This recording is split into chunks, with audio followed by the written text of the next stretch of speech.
नमस्कार, जनता टीवी देख रहे हैं आप। मैं हूं आपके साथ अमन त्रिपाठी। बुलेटिन में रुक करेंगे कुछ अहम खबरों की ओर। रायबरेली से कांग्रेस के सांसद और लोकसभा में नेता विपक्ष राहुल गांधी कल प्रयागराज जाएंगे। साथ ही इलाहाबाद मेडिकल एसोसिएशन के सभागार संविधान सम्मान सम्मेलन में शिरकत करेंगे और इसी को लेकर कांग्रेस के प्रदेश अध्यक्ष अजय राय ने मीडिया को संबोधित किया। साथ ही उन्होंने बीजेपी पर जमकर निशाना साधा है। कल प्रयागराज की ऐतिहासिक भूमि, धार्मिक भूमि पर हमारे नेता आदरणीय राहुल गांधी जी का पदार्पण हो रहा है। पूरी कांग्रेस पार्टी कल उनका जबरदस्त तरीके से स्वागत, अभिनंदन एयरपोर्ट पर करेगी। और आज जो संविधान के संरक्षण की बात, संविधान बचाने की बात जो राहुल जी ने बात उठाई, उसे पूरा देश, आज पूरे समाज के लोग आज उनकी तरफ देख रहे हैं। उसमें राहुल जी आगे बढ़कर उस पर काम कर रहे हैं। उसी के तहत कल वो यहाँ आ रहे हैं प्रयागराज में। और मैं विशेष रूप से प्रयागराज की जनता को धन्यवाद देना चाहूंगा, आप सब लोगों को, कि 40 साल बाद यहाँ पर कांग्रेस पार्टी के सांसद के रूप में यहाँ पे उज्जवल रमण जी आए और 40 साल बाद कांग्रेस पार्टी यहाँ चुनाव जीती है। मैं धन्यवाद ज्ञापित करूंगा। और अपने इस मिट्टी में, जहाँ की मिट्टी से राहुल जी, उनका परिवार जुड़ा है, उस मिट्टी पर वो आ रहे हैं। धार्मिक नगरी, ऐतिहासिक नगरी, संगम नगरी और क्रांतिकारियों की नगरी वहां आ रहे हैं। पूरी कांग्रेस पार्टी का स्वागत, अभिनंदन करेगी। निश्चित तौर से आपने देखा होगा कि चुनाव के दौर में हमारे नेता ने जिस तरीके से इन जो सरकार जो चल रही है मोदी की, उसके जो उन्होंने संविधान को खत्म करने की जो योजना बनाई, जिस तरीके से 400 पार, 80 में 80, इनके तमाम नेताओं ने आरोप बोले, इनके मंत्री ने, अनंत हेगड़े ने बोला, इनके सांसदों ने बोला कि हमें 402 सीट, हम संविधान बदल देंगे।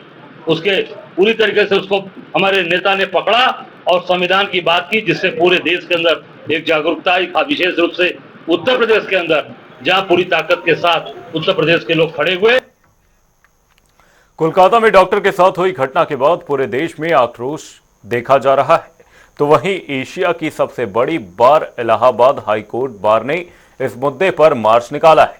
बता दें कि यह मार्च हाईकोर्ट से लेकर सुभाष चौराहे तक निकाला गया और हाईकोर्ट बार एसोसिएशन ने केंद्र सरकार के साथ बंगाल सरकार से दोषियों के खिलाफ फास्ट ट्रैक कोर्ट में मामला चलाकर कड़ी से कड़ी सजा देने की मांग की है।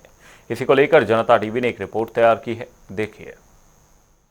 कोलकाता की घटना को लेकर जहां पूरा देश आक्रोशित है, तो ऐसे में इलाहाबाद हाईकोर्ट बार एसोसिएशन के लोग आज सड़कों पर उतरे हैं और शांतिपूर्वक जहां लड़कियों की सुरक्षा की मांग कर रहे हैं, महिलाओं की सुरक्षा को लेकर ये मार्च निकाला जा रहा है। इसमें हाईकोर्ट के लोग हैं। फिलहाल हम यहाँ पर कुछ लोगों से ही बात करेंगे। किस तरह से मार्च आप लोग निकाल रहे हैं, क्या मांगे हैं? हम लोग पीड़िता और उनके परिवार वालों के प्रति पूरी तरह से मुआवजा और उसके बाद उनको न्याय मिले और जितने अत्याचारी बलात्कारी हैं उनको फांसी की सजा सरेआम दी जाए और त्वरित न्याय की प्रक्रिया अपनाई जाए। ये दिखावा न किया जाए।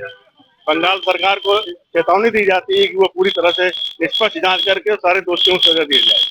देखिए, फास्ट ट्रैक कोर्ट में सजा दिलाने की मांग को लेकर चर्चा है और आप लोग जिस तरह से यहाँ पर मार्च कर रहे हैं, और क्या कहना चाहेंगे?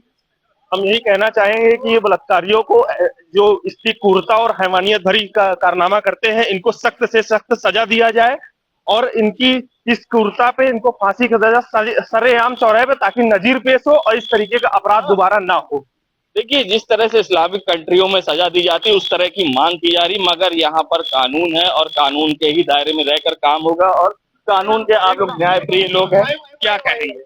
मेरा भी यही कहना है। हम एशिया की सबसे बड़ी बार आज भी इस पे प्रोटेस्ट कर रही है और ये सजा जो भी हो, ट्रायल हो, वो एक्सपेडाइट चले, 6 महीने में दोषियों को सजा हो। और आज हम अपने बार का जो ये नेतृत्व है, इसकी गूंज पूरे देश में जाएगी, क्योंकि ये अधिवक्ताओं पे न्याय का असली प्रहरी अधिवक्ता है और हम लोग इसके लिए लगातार लड़ाई जारी की है, उसको अंत तक पहुंचाएंगे। देखिए, एशिया की सबसे बड़ी बार आज प्रोटेस्ट कर रही है और उनकी मांग है, जिस तरह से बेटी के साथ ये हैवानियत हुई है, उनके दोषियों को सजा मिले और 6 महीने के अंदर ये पूरी प्रक्रिया खत्म करके दोषियों को उनके अंजाम तक पहुंचाया जाए। जनता टीवी के लिए सैयद मोहम्मद आमिर, प्रयागराज। मिर्जापुर में अपना दल कमेरावादी के कार्यकर्ताओं ने दल के संस्थापक डॉक्टर सोनेलाल पटेल के संघर्ष की याद में 23 अगस्त को दूसरी आजादी की प्रथम क्रांति दिवस के रूप में मनाया। इस मौके पर अपना दल कमेरावादी ने जिला मुख्यालय पर कई मांगों को लेकर प्रदर्शन किया और राज्यपाल को संबंधित पत्र जिला प्रशासन को सौंपा। इसी को लेकर कमेरावादी के राष्ट्रीय कार्यकारी सदस्य दिलीप पटेल ने केंद्रीय मंत्री अनुप्रिया पटेल पर निशाना साधा है। उन्होंने कहा कि डॉक्टर सोनेलाल पटेल की विचारधारा और उनके दल को रौंद कर अपना दल एस की अनुप्रिया पटेल खड़ी हुई है। 23 अगस्त 1999 को हमारे राष्ट्रीय अध्यक्ष के ऊपर इलाहाबाद पीडी टंडन पार्क में कातिलाना हमला हुआ। उसमें भाजपा की सरकार थी और हमारे कम से कम 20 पदाधिकारियों को की हड्डियां टूटी, जानलेवा हमला हुआ। हमारे राष्ट्रीय अध्यक्ष की 13 हड्डियां टूटी थी। उसके बाद भी जेल में डाला गया। जेल के बाद उनका हमारे राष्ट्रीय अध्यक्ष में मुकदमा चला गया। हम लोग उसी के विरोध में हम लोग दूसरी आज़ादी की प्रथम क्रांति दिवस हम लोग मनाते हैं। हम लोग आज भी यही मना रहे हैं। आज पूरे प्रदेश के नहीं कई प्रदेशों में जिला मुख्यालयों पर अपना दल कमेरावादी द्वारा एक कार्यक्रम चलाया जा रहा है। देखिए, अनुप्रिया पटेल जी के बारे में कोई टिप्पणी नहीं करना चाहता हूं, लेकिन जब आपने बात छेड़ ही दी है तो मैं आपको बताना चाहता हूं कि आप सौभाग्य है कि जहां हम खड़े हैं यहां से अनुप्रिया पटेल जी सांसद हैं और यहां की जनता ने तीसरी बार उन्हें सदन में भेजा है। लेकिन अनुप्रिया पटेल जी डॉक्टर सोनेलाल पटेल की विचारधारा और उनके दल दोनों को रौंद करके राजनीति में खड़ी हुई हैं। अनुप्रिया पटेल का डॉक्टर सोनेलाल पटेल की विचारधारा से कहीं कोई सामंजस्य नहीं है, कोई तालमेल नहीं है। और अनुप्रिया पटेल ने जिस दल को बनाया है 2016 में उन्होंने बनाया है एक अपना दल यश करके सोनेलाल, उन्हें तो शर्मिंदगी महसूस होनी चाहिए कि जिसका नाम ले करके उन्होंने दल बनाया और सत्ता की मलाई लगातार 10 साल से ज्यादा समय से खा रही हैं, उनको आज भी इलाहाबाद की सीजीएम कोर्ट में मुलजिम बना करके रखा गया है। कभी उनके कान पर जू नहीं रहेगी कि अपने बाप को कम से कम अब तो मुक्त करा दें, मरणोपरांत मुक्त करा दें। तो अनुप्रिया जी केवल सरकार के रबर स्टाम्प हैं, उनकी सुनने वाला कहीं कोई नहीं है। वो पति पत्नी की पार्टी चला रहे हैं, कार्यकर्ता भी उनके बहुत आहत हैं, मजबूरी में उनके साथ चाहे जो लगा हो। तो अनुप्रिया से और उनके पति आशीष से तो किसी कार्य की अपेक्षा हम कर ही नहीं सकते। युवा राष्ट्रीय लोकदल संगठन को मजबूत करने और विस्तार करने के लिए बैठक का आयोजन किया गया, जहां पार्टी के प्रदेश अध्यक्ष रविंद्र सिंह पटेल की अध्यक्षता में कार्यालय में बैठक हुई, जिसमें पार्टी के राष्ट्रीय महासचिव, राष्ट्रीय प्रवक्ता, राष्ट्रीय सचिव समेत प्रदेश के कई पदाधिकारी बैठक में शामिल हुए। जिसके चलते जनता टीवी ने पार्टी के राष्ट्रीय महासचिव से बात की। क्या कुछ रहा इस बातचीत में, वो देखिए। लोकदल की आज समीक्षा बैठक बुलाई गई थी, जिसमें पूरे प्रदेश से तमाम पदाधिकारी, मंडल के और जिले से जो है सारे पदाधिकारी यहां पर आए थे। माना जा रहा है कि संगठन को कैसे मजबूत किया जाए, इसको लेकर के मंथन किया गया है। हमारे साथ बात करने के लिए राष्ट्रीय महासचिव हैं त्रिलोक त्यागी जी, हम उनसे बात करेंगे जो कि मुख्य अतिथि है इस बैठक में। सर, आज बैठक बुलाई गई थी युवा पदाधिकारियों की, क्या कुछ खास रहा, किस पर चर्चा की गई?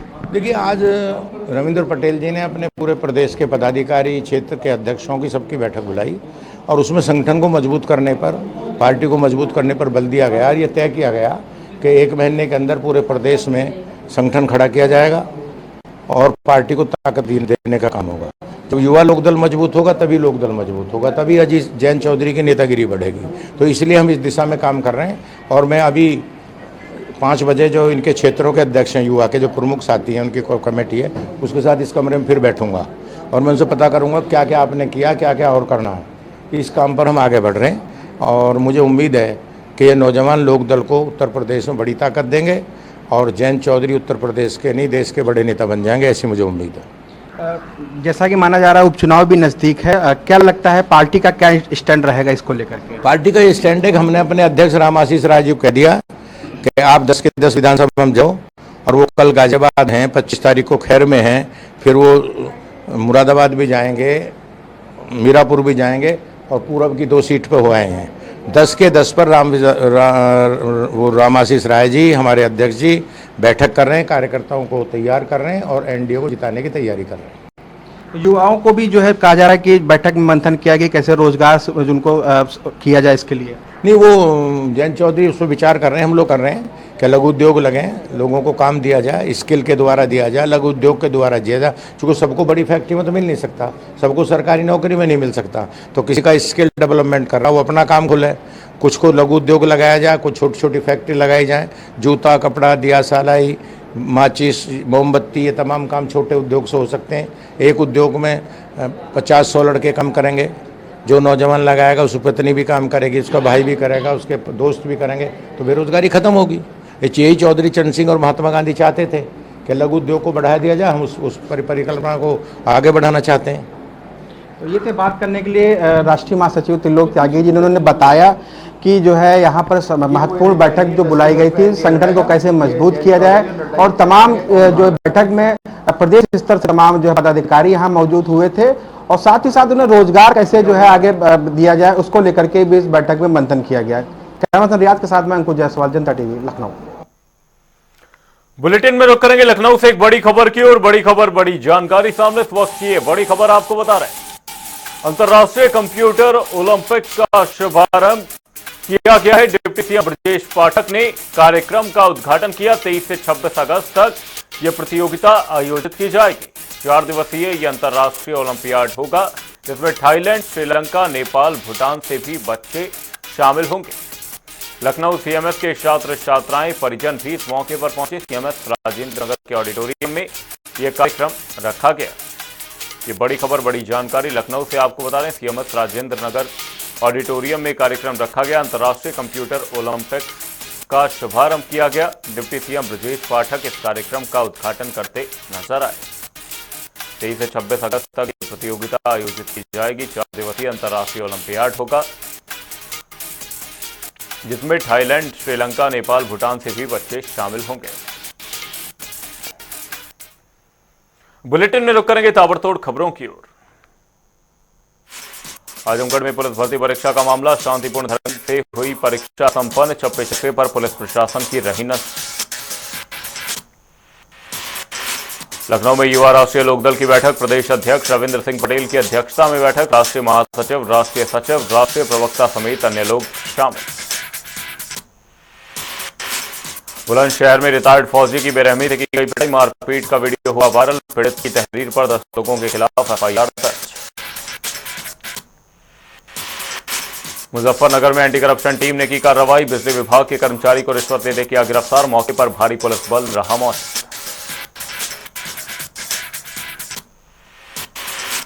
बाराबंकी में सीएम योगी के प्रोजेक्ट महादेवा कॉरिडोर पर काम शुरू, लोगों ने मुआवजा लेकर की रजिस्ट्री। खाली मकानों और दुकानों को बुलडोजर से किया जा रहा ध्वस्त। आगरा में संदिग्ध परिस्थितियों में पेड़ पर लटका मिला किशोरी का शव, भारी संख्या में परिजनों और ग्रामीणों ने लगाया जाम। पुलिस ने हर संभव मदद का दिया आश्वासन। कानपुर देहात में किसान संगठन का धरना हुआ खत्म, बिजली की समस्याओं को लेकर दे रहे थे धरना। डीएम समेत कई अधिकारियों के साथ हुई बैठक। अमरोहा में पेड़ पर लटका मिला युवक का शव, इलाके में मचा हड़कंप। मौके पर पहुंची पुलिस मामले की जांच में जुटी। फतेहपुर में मदीना मस्जिद को लेकर जिला कोर्ट ने सुना फैसला, कोर्ट ने मस्जिद को अवैध करार दिया। राजस्व निरीक्षक को अवैध कब्जा हटाने का आदेश। आगरा में अवैध निर्माण को आवास विकास परिषद का नोटिस, 114 अवैध बेसमेंट निर्माण को बंद करने के आदेश। संपत्ति स्वामियों के खिलाफ होगी कार्रवाई। फतेहपुर में विद्यालय पर जबरन अवैध कब्जे का आरोप, स्कूल प्रबंधक ने डीएम को दिया शिकायती पत्र, प्रशासन पर कार्रवाई न करने का आरोप।